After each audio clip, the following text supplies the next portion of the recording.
Well, this is a time for interaction, time for connection, living wisdom. Never been written down. So the stage is yours. I'm now the audience. This is a small audience tonight. Just one person, but I came. So, I'm interested in what you have. Yes? Yes, I'm thinking of this whole kind of dynamic of trust, and you guys raising it over and over again really is making me think about it. Yeah. And one of the things I think I'm coming to is my relationship with it really is a problem for me in this broader community. What do you mean when you say broader community? Like Burlington, Oh, Vermont, yeah. like The world? the world. Yeah, pretty much. Yeah, broad community. And I'm partly just trying to figure out how do I navigate that. Yeah. I do come from a small community setting. It is different. Mm-hmm. It's not perfect, but it's different. Mm-hmm. And so I have trouble because the way that I present myself in a number of different situations doesn't fit exactly the typical modes, whether it be just my social communication or whether it be my habits or whether it be my job credentials and stuff. So over and over again I have this sort of sense of mismatching, and on top of that I've been working with spiritual traditions that have fairly strongly emphasized this point in a somewhat different way for the last at least decade or so. Which point? Of the importance of truth. Mm-hmm. Mm-hmm. And of integrity. Mm-hmm. And so it's very hard for me to get a foothold here in a practical economic sense, in terms of having a really viable financial and a viable community and a viable sort of even good living situation, given that I haven't sort of amazingly optimized those other two. So I just don't know exactly how to kind of deal with that, really, and I wish, and one of the things that I realized is also the communities of people I'm in, I don't have a relationship that my interaction with those communities supports those other things, too. So, whether it be this community or whether it be other types of activities or disciplines that I'm... Supports which other things? Supports your job? That at least is significantly helping me, say, find a way of supporting myself economically, Yeah. or of secondarily even really finding new housing if I need it, Yeah, right. or things like that. Mm-hmm. And so it's just partly an observation that I have about the communities of people that I'm interacting with, that they're not particularly set up to invite that, and that does include, in my view, this community in Burlington here too. Mm-hmm. And so I'm just sort of raising it as a point, and I also wonder to what extent a community like this wants to be that kind of resource, because ultimately a place like Burlington really easily spits you out if you're not in, and I feel really on the edge of being spat out again. So. Yeah. Well, I think you could say Burlington's like that. I think most places are like that. And in a certain way, you could say that the hunter-gatherer circumstances that I was talking about have that. But it's I would suggest that it's far more stringent now than it was then. That's my suggestion, and people may disagree, and maybe you can convince me that I'm wrong, but I have that sense because I've lived in a lot of different circumstances in my life, and what is it that would cause you to be spat out in the settings that I've been a part of and in other places? It means that you're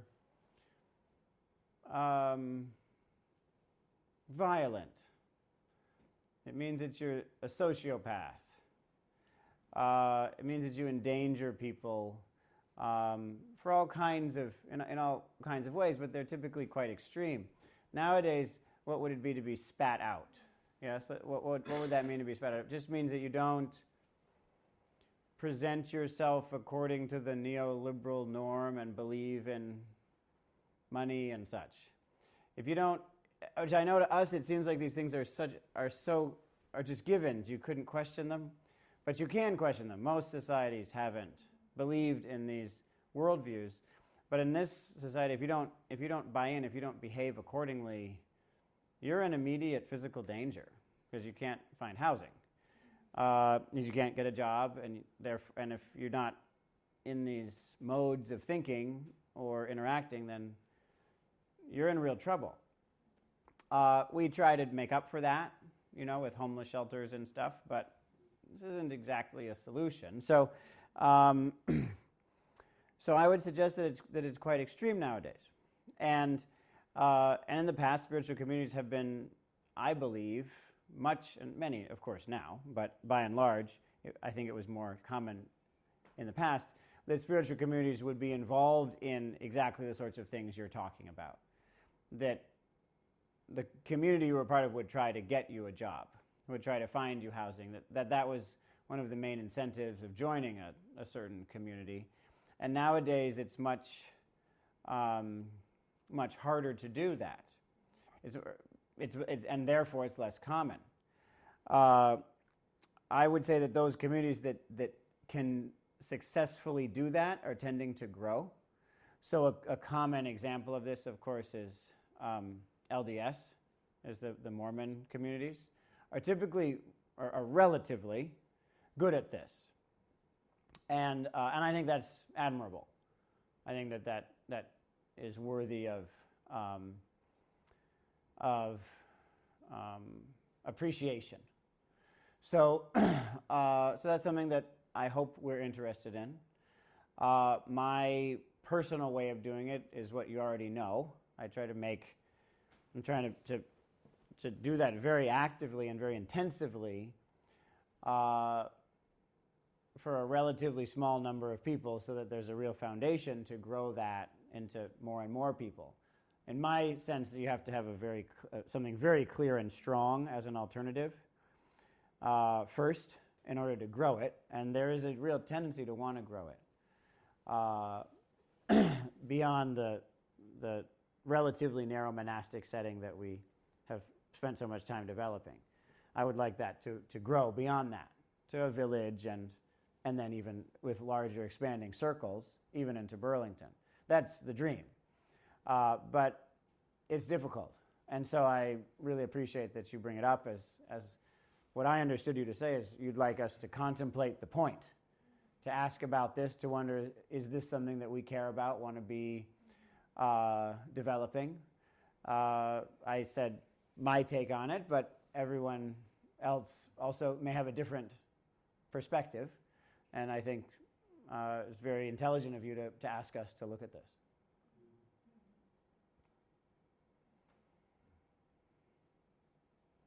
Yeah. I have a question.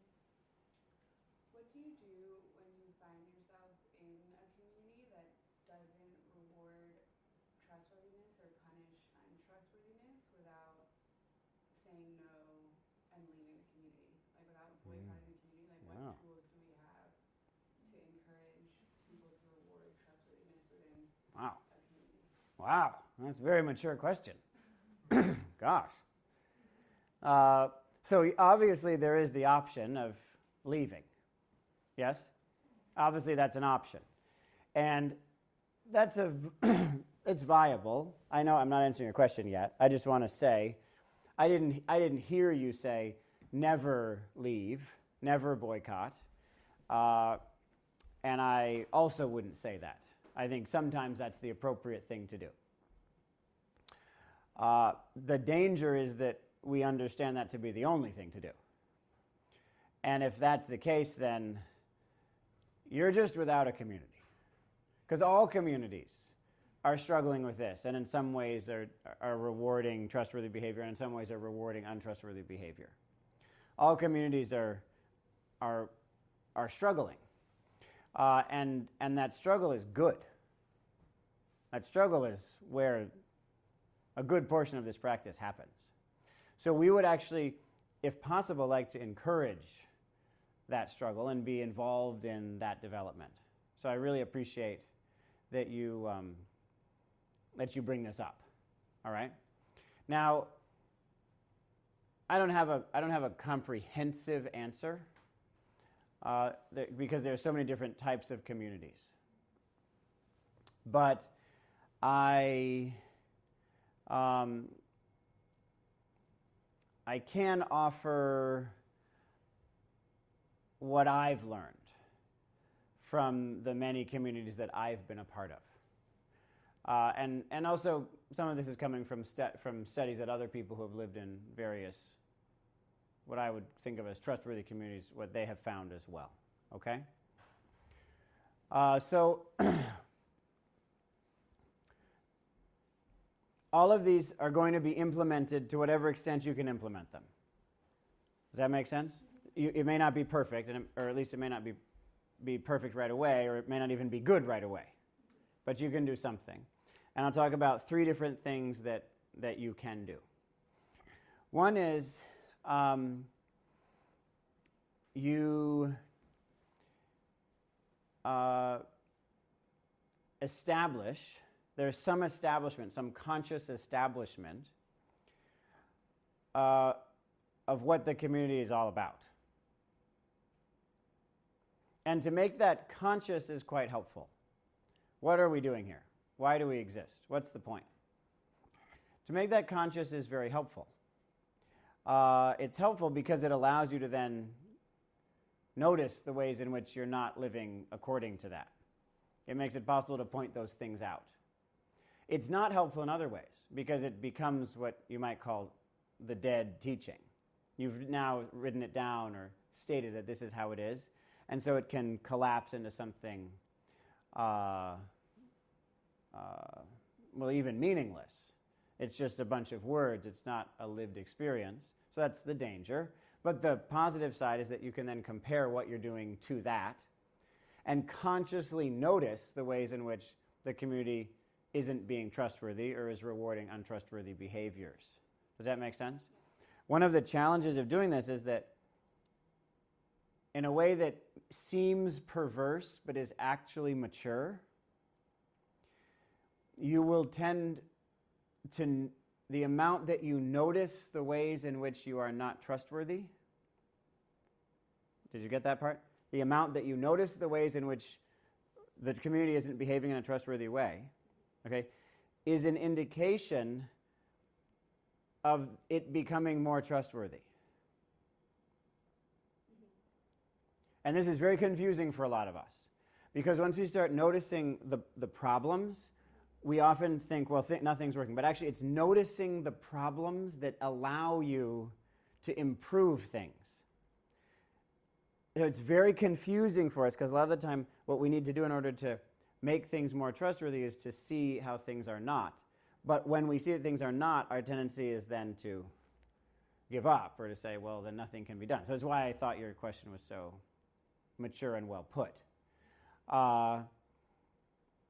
This is very common, that to notice a problem is taken as itself a problem, when in fact it's the beginning of a solution.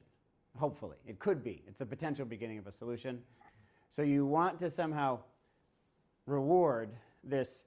You're going to say how, you're going to talk about what you stand for, and then you're going to somehow reward the noticing and the solving of hypocritical behaviors or behaviors that reward hypocritical behaviors. Okay, so that's number one. Are we there? Should I move on or? Yeah, well, I'm Yeah, thinking please. that, Yeah.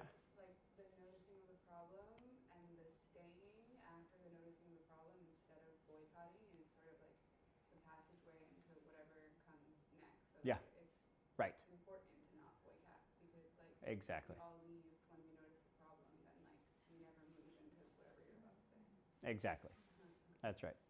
So you want to have some way of celebrating the noticing of problems as a positive trait in a community. And it's very difficult to do. But that combination, in my experience, is needed. You need to establish what we stand for, and then you notice the ways in which we're not living according to that. And that is held up as a really good state. Okay? That then clarifies, well, maybe we don't really stand for this. Well, then we shouldn't say we do. Let's say something else. But if we do stand for it, then we should change our behavior so that we live according to it. That difficult process is part one. And you implement that to some extent. It can be as simple as just asking people, what do we stand for? And then they say, well, I think we stand for environmentalism. And then someone says, well, then why don't we recycle? You say, hey, thanks for bringing that up. That's it. You just rewarded that point. Does that make sense?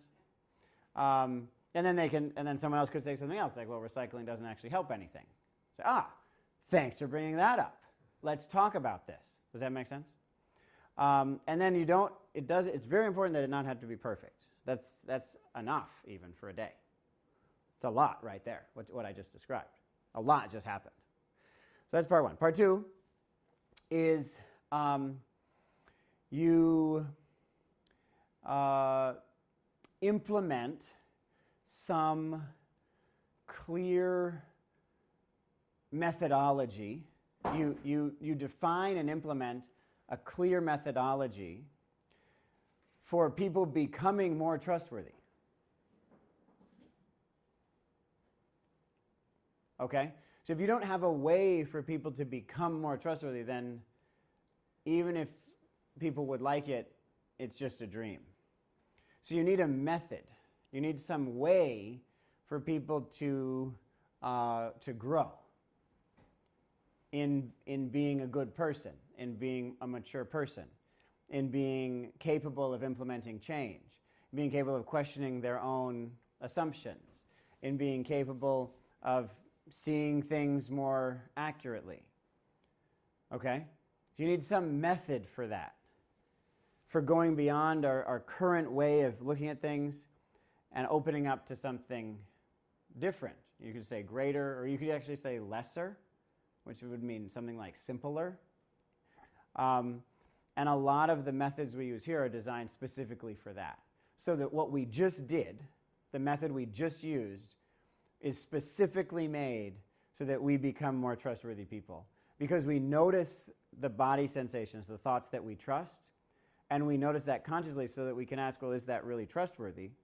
And then gradually as we do the process, most of us don't even notice the way we make most of our decisions. Our decisions just get made somehow. Does that make sense? But we make, I don't know how many decisions we make a day, thousands at least. And so I, for example, at the very end, I had to decide when I would pick up the bell and ring it. So I was watching the thoughts and the feelings about picking up the bell. When am I going to trust that it's time? Which thought and which emotion is going to be the one finally that I accept? Others are saying, no, not the bell yet. Others are saying, yes, the bell. And watching, oh, interesting. Wow, okay, interesting. Does that make sense? So that is just one of many exercises so that a person and a group can mature, can become more trustworthy. So for us, it's mostly meditation, but there are many more than that. And a lot of them are skillful ways of speaking to each other, for example. What are ways of speaking to each other that promote that? You define it and you implement it. Does that make sense? What are ceremonies that you might go through So maybe you'd say that if you're experiencing a selfless sort of consciousness, then you're more trustworthy. So then you have to tell people how to do that. Maybe when you're experiencing union with God or faith in God, then you're more trustworthy. So how do you actually do that? And then you have a consistent process of cultivation so that everyone in the organization is moving in that direction. That's again what you would call spirituality or religion. That's what spirituality and religion are for, to make us more trustworthy as we practice them over time, so that we're all moving in that direction. Okay? That's part 2. So we have part 1 and part 2. Anything on any of that before we continue to the last point? Part 2. Yeah, please. All of these sound like implementation tactics from like a leadership position. If you were in like a non-leadership position, how would you then encourage the implementation of those tools? Good question. And I'll get to that in part 3. That is part 3. But let me answer it directly first. So I'm going to answer it directly first, and then I'll answer it in the more broad way next.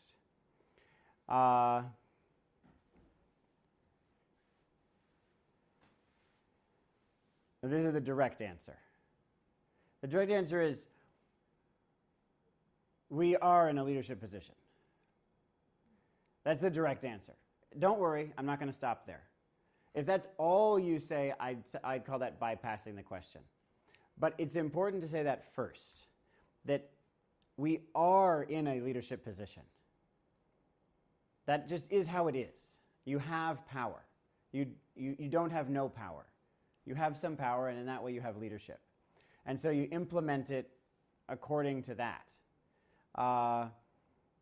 And there are lots of kinds of power, lots of different ways that we have power, and so you use the sorts of power that you have, that are at your disposal. We take up space. We have ways of gaining the most significant resource in the world, which is other people's attention. So again, to bring it to right here, you are not a leader in this community, you could say. Does that make sense? If you asked everyone in the room, please list the top 3 leaders maybe no one would put you on that list. And yet, here we are. Right? Most of this portion of the evening, you have taken control over it. Does that make sense? You're running it. I am actually not. My job is to give you a helpful answer. You're the one who has directed the conversation and who is determining if it's a useful conversation. And so in that way, you have power. Okay? But now we come to part 3. Is that okay? Yeah. I'll use that as enough of that sort of ultimate answer. But now you say, okay, great, thanks, but come on. So here's that part. And that part is, it's extremely important for a community to survive in a way that is good. A lot of communities can survive in a way that isn't. They just take resources from the rest of the world and don't disappear. But to survive in a way that's good, it's very important to have these power structures understood explicitly by the whole community. And I would tend to not actually use the word power here, although, as you can tell, I like that word. And I think we should face our internal reactions to it. A lot of the time, if we have a negative reaction to the word, then that means we should spend time with it. But for now, I'd like to be more exact in the meaning. Even though I like the big emotion around the word power, for now, let's be precise in the meaning. And what we're really talking about here is decision-making. What is the decision-making process? Power is just one part of that. Who has what power is one part of the larger decision-making process is. And that should be clear. again, just by making it clear, you've taken a big step. And you can do that just by saying it out loud. You just say, this is how I understand decision making to happen. This is how I understand the power structure to be around here. And that needs to be understood as a group. That has to be clarified. In real situations, especially unexpected situations. Does that make sense? Yeah. Especially the times when it wasn't orchestrated. A decision has to be made today. Okay, what happens next? Does that make sense? No. Sure. So you may have a sense of how a lot of decisions are made, but then something unknown, something unexpected is going to happen in which, well, something just has to be done. Especially, of course, it's the other decisions are important, but I find especially if you pay attention to those decisions, how do those decisions actually get made? That says a lot about the community's internal decision-making structure. This makes sense? Yeah. This is a hard situation because I have so many examples. And I can't think of even one I could give publicly. Yes? So, but I have a lot of examples of times when a confusing decision had to get made right away. And that's the time when you realize, oh, that's how this community, that's who holds the power. That's how decisions are made. That's what's considered valid or invalid assessment of various problems and various solutions. Okay? So especially then, you want to be able to, you want everyone to know how these decisions get made. Okay? That just should be clear and conscious. And then the challenge is, having done 1, 2, 3, well, before I go on, does that make sense? Yeah. So having done 1, 2, 3, in whatever way you do it, even just by you saying them sometimes, the challenge then to bring light to how it is that these are not in harmony with each other. Okay? So one example would be, we believe that such and such a modality will make you more trustworthy. All right? How does that modality impact how decisions are made and who makes them? So if a person is progressing through this modality that's supposed to work, are they given more power over time? If not, then we have a problem that we need to look at. Does that make sense? Yeah. And again, all you have to do is bring that up. You just point that out. You point out the hypocrisy or the issue. It's also, of course, very important to, whenever it goes well, you want to point that out also. It's very, very important that you point out the way it's working. So, because it's actually, a lot of times it's easier to work from what's working than to fix what isn't working. You know, so a lot of times you want to really shine light on, oh, look, this is really going well, let's expand it, versus this isn't going well, let's change it. It can be confusing how to change it in a way that it isn't as confusing how to improve or expand something. So you really want to shine light on that. But all you have to do is say, here's 1, 2, 3, and here are the ways they aren't working together. Here are the ways they are working together. And typically, the process starts to feed on itself. And people who are invested in the community care incredibly. It's amazing.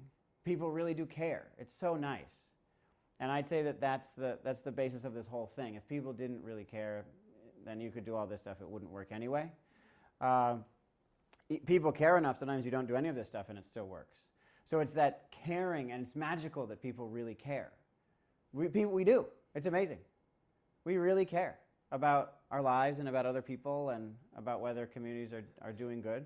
And so you want to trust that, give life to that, because it's there. You don't have to make that. That's going to be there. So, one last thing. So would you say that it's within every person to awaken sort of that, like, respect for and rewarding trustworthiness, and it's, like, not about sort of, like, the wrong people in the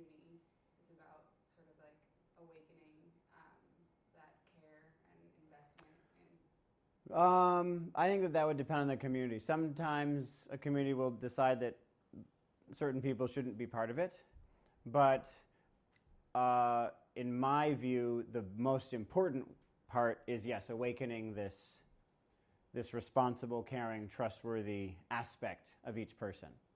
That's the basis. And then under certain circumstances, people may decide that it's also about who's in the community, and that certain people may not be in a place where they even have the aspiration to cultivate that part of themselves. And maybe if they don't have it, then the community decides then you're not living according to the values of this community, so why don't you live in a place where you're in accord with those values?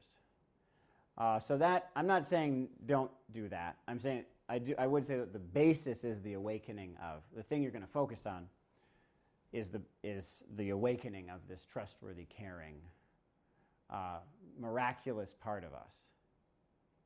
And the way you do it is by engaging it. You talk to that. And then all kinds of a person will respond to that thing that you said, and you look for that part and talk only to that part and listen to that part. And then it comes to life. And again, that's something that we all have the power to do.